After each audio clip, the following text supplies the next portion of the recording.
veulent la bagarre, ils ont mis 5 rounds, ils veulent 25 minutes de violence pure. Après Cyril Gane contre John Jones, après Manon Fiorot contre Rose Namajunas, c'est au tour d'un nouveau Français d'aller taper une légende, un taulier de l'organisation américaine, Benoît Saint-Denis contre Dustin Poirier. Un énorme banger. Et ouais les gars, on s'est complètement planté sur toute la ligne pour le matchmaking. C'est la dernière fois qu'on s'y essaie. On fera plus jamais de matchmaker. C'est pas possible, on s'est complètement foiré. On avait prévu Ben et Dariush, on avait pensé à Dan Hooker, on avait pensé à Fiziev, on n'avait jamais pensé à Poirier. Et pourtant, ça se réalise. C'est presque un peu un rêve qui se réalise. Jamais j'aurais pensé que Benoît accéderait si tôt à un si gros nom. Ça fait très plaisir. Et oui, ça fait très plaisir parce qu'avec ce combat-là, si Benoît donc passe ce test, c'est title contention direct. Il rentre dans la sauce, il rentre dans le groupe pour aller à une chance au titre. Ça fait un bail que Benoît, il arrêtait pas de demander des tops. Ça fait, je m'en souviens même quand il était encore au Brave, il demandait déjà à combattre le champion de l'UFC. Il voulait vraiment accéder rapidement à ses ceintures. Et pour lui, c'est vraiment du pain béni parce que c'est le cas, c'est ce qui se produit. Après même pas 4 ou 5 ans de pratique de MMA, il arrive le top 3 de l'UFC, Dustin Poirier, pour se rapprocher très très fortement de la ceinture. C'est énorme, c'est énorme. Je suis sans C'est mots. Ouais, non, mais c'est exactement ça. C'est comme tu dis, c'est qu'en soi, il a quand même une carrière très jeune dans le MMA. Et la propulsion, le parcours qu'il a eu en si peu de temps, c'est juste incroyable. Donc là, il a 13 victoires, une défaite. Et déjà, justement, dans la course au titre de l'UFC. C'est juste incroyable. Ça a été très très très rapide. Sa progression elle a vraiment été très rapide. Franchement, on est tous surpris. En parlant d'être surpris d'ailleurs, il y a un petit truc qui est marrant de noter, c'est que Benoît aussi il a dû être surpris. Daniel aussi a été surpris parce qu'en fait, personne ne savait que ce combat allait se passer. Le coach n'était pas au courant, Benoît n'était pas au courant, personne n'était au courant. En fait, on a appris ce matin en se réveillant, tous en même temps, Benoît, Daniel, moi, toute l'équipe, que Benoît combattrait de Team Poirier. L'UFC n'avait absolument pas communiqué au camp de Benoît, donc notre camp, il faut que j'arrête de le dire, à notre camp, l'information. Bon, il y avait certainement une communication avec le manager, avec Guillaume Pelletier de la Bulgarian Top Team. Salut d'ailleurs.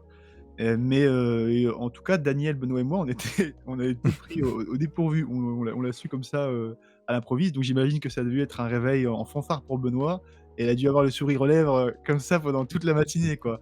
Enfin, il va pouvoir taper un gros nom, surtout que Dustin Poirier, ça fait quand même longtemps qu'il a l'UFC. Là, c'est vraiment une bonne occasion pour Benoît de performer et d'arriver vraiment dans le top du top du top de l'UFC. Dana White a fait une annonce, d'ailleurs, concernant 2 combats pour la catégorie lightweight.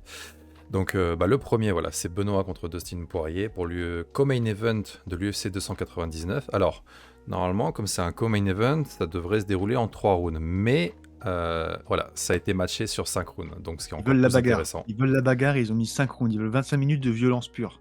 Et ça va être 5 minutes de violence pure si ça finit pas avant, bien sûr. C'est un combat donc en 5 rounds.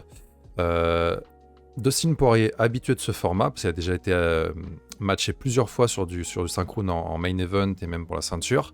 Après, même s'il a déjà été matché plusieurs fois là-dessus, il n'a connu que les championship rounds, donc après le 3e round, 3 fois. Il a fait une décision contre Dan Hooker, donc au bout des 5 rounds, et après il a connu le 4e round 2 Et quelle fois. guerre. Je me souviens encore du combat contre Dan Hooker.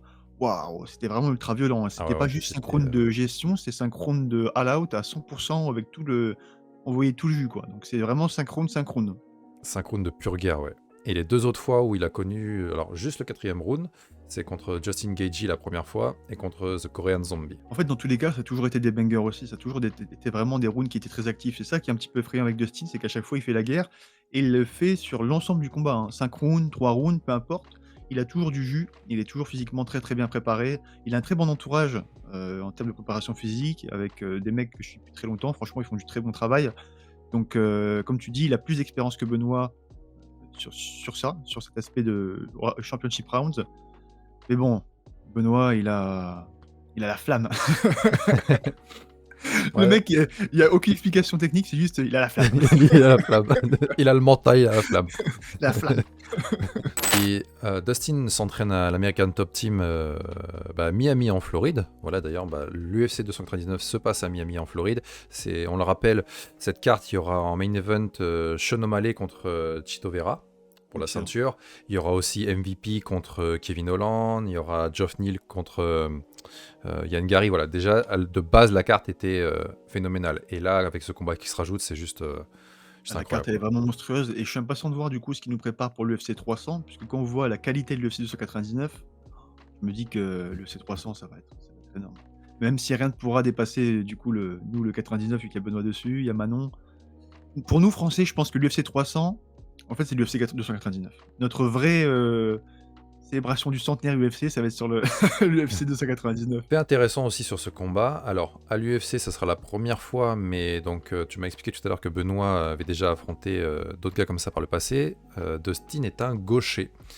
Benoît a massacré les côtes des droitiers à l'UFC avec ses très gros middle, mais donc voilà, cette fois-ci, il se retrouve contre un gaucher. Et aussi, comme on a pu voir, bah, les gauchers réussissent plutôt bien à Dustin de l'autre côté. Ouais, c'est ça. En fait, on a Benoît qui a, pour le coup, a fait toute sa carrière à l'UFC contre des droitiers. Donc, on l'a vu toujours plus ou moins faire la même stratégie de travail sur l'open stance, comme on dit, donc la garde entre guillemets ouverte, où c'est vraiment un travail de sap avec la jambe arrière, avec le middle principalement, mais aussi avec le low kick et le high kick. C'était la stratégie qui est utilisée dans quasiment tous ses combats, qui a réussi à chaque fois pour le moment. Et c'est vrai que c'est un système un peu particulier, puisque une fois que tu as une stance qui est différente, la stance miroir, garde miroir pour les francophones, les gros francophones, c'est vraiment une garde qui est totalement inversée puisque tu peux pas trop kicker avec ta jambe arrière, puisqu'en fait, tu risques de te faire attraper ta jambe assez facilement et du coup, c'est plus dur de saper les bras, c'est plus dur de mettre en place son jeu de kick ou bien il faut kicker de la jambe avant ou bien travailler sur du low kick ou sur des zones différentes. Donc c'est pas forcément le même travail. On n'a pas encore eu l'occasion de voir Benoît montrer son jeu, justement dans cette garde miroir à l'UFC. Moi, j'ai déjà eu l'occasion de le voir plusieurs fois sur des combats hors UFC, notamment au Brave, qui se débrouille tout aussi bien contre les gauchers que contre les droitiers. Mais c'est vrai que on l'a pas encore vu contre un gaucher de ultra haut niveau. Ça va être intéressant de voir comment Daniel va faire les ajustements, parce que j'ai aucun doute que Daniel, en fait, il a une stratégie pour tout, hein. C'est pas juste, c'est pas juste un gars du Muay Thai qui sait faire que des middle. C'est un peu plus évolué que ça. Donc Daniel, il y a une stratégie pour tout. Je suis impatient de la découvrir, puisque même moi, là, je connais pas encore de stratégie contre Dustin. C'est vrai que c'est un profil qui est assez compliqué, hein, puisque très bonne lutte, très bonne défense de lutte, très bon cardio, très bonne patate. Il a vraiment beaucoup de qualités en tant que combattant. C'est un profil qu'il va falloir absolument décortiquer pour voir où sont les faiblesses. Bon, là, on a le god du MMA, Daniel Voirin qui va le god du MMA français, Daniel Voirin. Ah non, pardon, la sueur, ils ont dit que c'était Adric Cassata. Quand on voit après le ratio de victoire, de finition, que ce soit de Benoît ou de Dustin, Benoît, il a 4 KO, il a 9 soumissions. De l'autre côté, c'est inversé. Dustin, il a 15 KO contre 7 soumissions. Alors, Dustin, comme tu as dit, aussi, il a un très gros sol. Il a un très gros sol, vraiment des bonnes attaques. Et il a une anglaise de fou furieux. Il a une très très très grosse anglaise. Il n'y a pas forcément un très gros jeu avec les kicks, on va dire en proportion par rapport à son anglaise. Mais voilà, il a vraiment des très belles combinaisons, des très belles remises. Il a un bon coup d'œil et ça tape fort. Ça tape fort. Ouais, Bah, il on a tape pu très le très voir sur fort. Connor en fait. Il tape très très fort et surtout son danger principal, c'est que contrairement au cliché un petit peu des mecs qui tapent fort, il peut maintenir sa force sur 5 rounds. C'est vraiment l'aspect, moi, qui m'inquiète le plus, c'est la durabilité de Dustin. Que ce soit en défense de lutte, que ce soit en striking, il a vraiment une durabilité fantastique. Je me souviens aussi de son combat contre Justin Gaethje, où il avait pris une montagne de low kick, mais vraiment, il a pris beaucoup, beaucoup de low kick. Il y a une compilation des low kicks qu'il a reçus de toute façon sur YouTube, vous pouvez taper, vous allez trouver, c'est ultra violent, et malgré tout, il a gagné le combat. Il a gagné le combat, il a séché de Justin, il a vraiment une durabilité qui est exceptionnelle. Donc, c'est un peu le point qui est le plus inquiétant. Je suis curieux de voir comment Benoît va réussir à casser la carapace et le dégommer. Après, avantage en termes de, par contre, durabilité menton pour Benoît. On a déjà vu Indéniable. Dustin se faire ébranler. On a pu voir par rapport à son KO qu'il a pris par Aiki contre Justin Gaethje justement que il est touchable et il est possible de le faire descendre. Tu bien fait de le mentionner, en termes de durabilité, c'est que Benoît, on l'est vraiment, dans le gratin de la durabilité. Là, on est vraiment dans le top du top de la durabilité. On l'a vu même dans la catégorie supérieure, contre un athlète qui était chargé aux produits, ultra puissants. Il s'est pas fait sécher, il s'est pas fait soumettre, il s'est pas fait KO'ter, alors qu'il a même pas posé le genou au sol, hein. Alors que Dustin, oui, il s'est fait finir quand même 6 fois. Il s'est fait étrangler 3 fois et il s'est fait, KO'ter 3 fois. Plus de ça, il s'est fait finir surtout sur ses 3 derniers combats, il s'est quand même fait finir 2 fois. Une fois par Oliveira, par soumission et une fois par KO contre Justin Gaethje sur un gros high kick qui était vraiment splendide, comme tu l'as dit. Donc il a quand même des failles. Il a quand même des failles qui sont exploitables. Alors que Benoît, c'est vrai que pour l'instant, on l'a pas encore vu faillir, hein. On l'a vu en difficulté, c'est sûr, dans ce combat contre Eliseo, Ouais. mais on l'a pas vu faillir, hein. On l'a vu toujours aller de l'avant et rentrer à la bagarre, hein. Donc je pense qu'il a encore, c'est encore un mystère. La kryptonite de Benoît, c'est encore un mystère pour beaucoup de combattants.